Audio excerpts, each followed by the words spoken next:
Trump supporters divided. Trump agrees with Elon Musk on H-1B visas. Kingdom divided cannot stand. Mark chapter 3, verse 24 through 25. And if a kingdom be divided against itself, the kingdom cannot stand. And if a house be divided against itself, the house cannot stand. This is referring to the kingdom known as today the United States of America amongst the ordinary people. But for those who have the spirit of discernment in the Bible, America is also known as the mystery whore Babylon. Now, understand the situation that's happening. DJ Trump, what was one of his most MAGA inspirations? Deporting illegals. I'm just gonna speak in their terms. I mean, how can you be the indigenous people of this land, but then now you're illegal, right? Doesn't make sense, but let the devil tell you. They'll make sense of a lie. And then all of a sudden, you know what? If you have this degree, if you do that, if you were born here, if you're highly skilled, okay, you can stay. What's that telling you? We always built up the country or the nation that we were captives to. Who are we, the so-called Negro, Latinos, and Native Americans? We are Hebrew Israelites. We were always known as Hebrew Israelites before our captivity here in Babylon, 1492. All the way up until now. Because to this day, we're still in our captivity. How do I know that? We're not even speaking Hebrew every day. We're speaking English.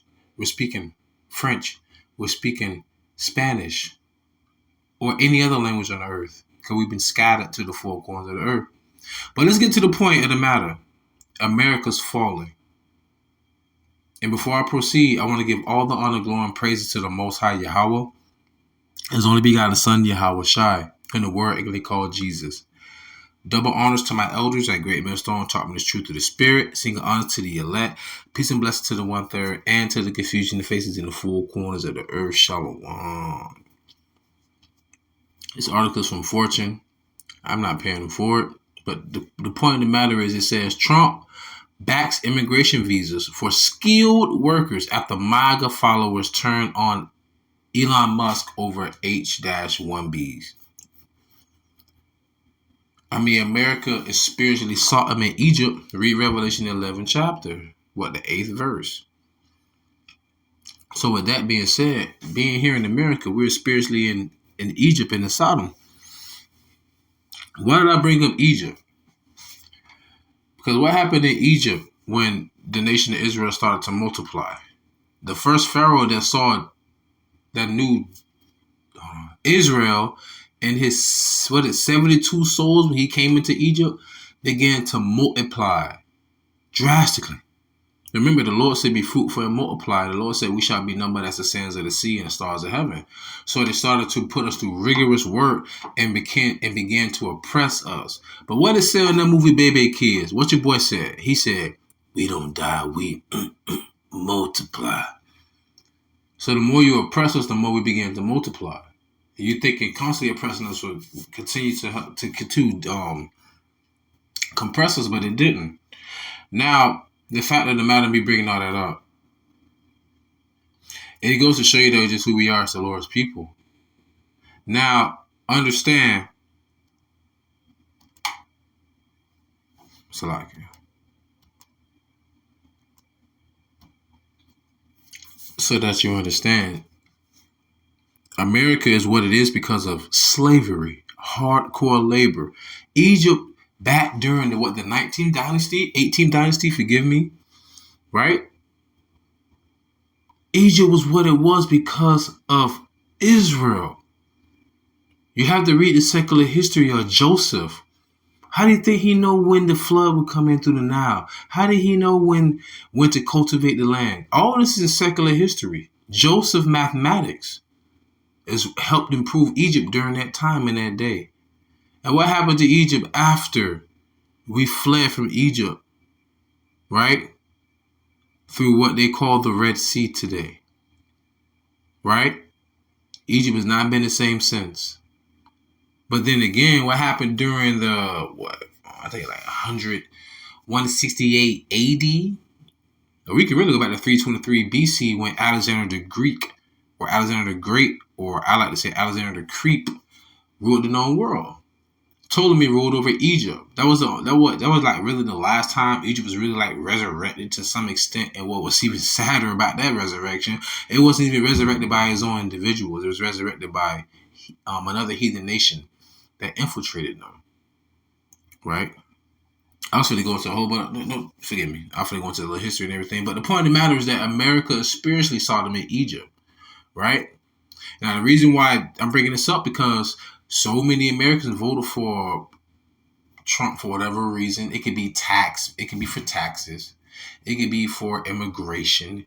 It could be for wanting to make America that country that it was before, which was a great country in their eyes. When America was great, we were fucking slaves. Right?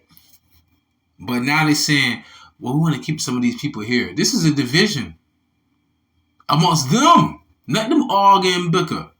I'm going to sit back. Right? Because the forces to be today are set up by YAHAWASHI, the Most High.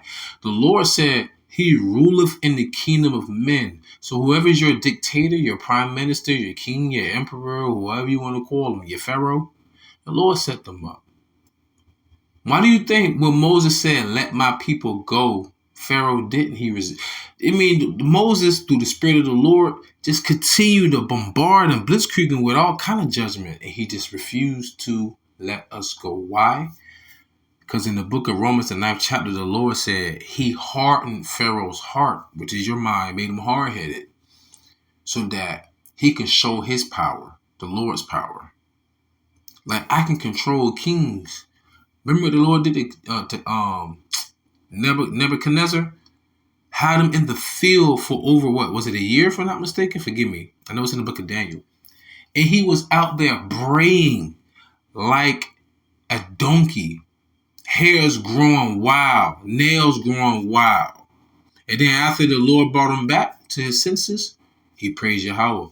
The point of the matter is that DJ Trump is doing everything the Lord wants him to do. He's the perfect candidate. His charisma, his gravitas, his vernacular when he's speaking to the American people. Hey, you people aren't good. You people aren't good. Right? Even when he's arrogant. I have no problem with H-1Bs. I have no problem. I have a couple on my property. It's in the article from the main. You can read all of that if you go to the app, with news app or smart news app. But I wanted to put this on the actual internet browser, but you have to pay through Fortune. I'm not paying, whatever. Anyway, so this is 2nd Ezra chapter 15, verse 16. For there shall be sedition among men, and invading one another. They shall not regard their kings nor princes, and the course of their actions shall stand in their power. So at this moment, you can see that there's a clash between Esau themselves. Hence, I open up with Mark 3:24. And if a kingdom be divided against itself, their kingdom cannot stand. As you can see, their kingdom is deteriorating within itself because they're fighting and bickering. You say you're going to do this, you say you're going to do that. And Jakes don't want to get their hands involved in it because they suffer from Stockholm Syndrome. Listen here, you so-called Negro, Latinos, and Native Americans, especially you damn women. You will never be accepted by white folks. You will only be tolerated. Remember that. Because in the back of their mind, they always got that trump card, pun intended. We had you in slavery. Never forget that. To this very day, people, on Call of Duty on YouTube, nigga, wetback, coon, spit, monkey, porch monkey. Yeah, all this stuff ring from what? Centuries ago, right? Still to this day, though, huh? It's a perpetual hatred they have for us. But they can't live without us in this society because we are the ones who created this society. Remember what this Bible says? Woe to him that built a city with blood. Babylon the Great is a city. Babylon was a great. America is the unwalled city. All these tri-states, I'm sorry, I'm thinking about Rome. All of these city-states, go back to the tri-states in ancient Rome, right? The District of Columbia, D.C., a district. This is Rome all over again. This is Babylon all over again. This is Egypt all over again. This is the melting pot of all heathenistic paganism and wickedness. So if you can maneuver through all of that and you can see the light on the other end of the tunnel for the elect, that's salvation. That's the chariot. But for those who don't believe, you heathens, you 2/3, that's a train. And you're not fast enough to outrun a train that's already in the tunnel with you. Now,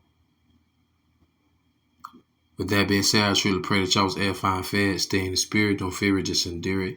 Ask for forgiveness, pray without ceasing, stay humble, remain diligent. YAHAWAH, Buffalo Ball, Shalom. A to the elect, brothers and sisters, and you few children, beloved children, I should say.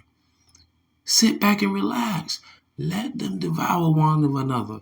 Let them tear each other apart. What we need to do is focus more on our mental and our spirit, reinforce that, our faith. Because without that, in these last days, we do not have a chance. Shalom.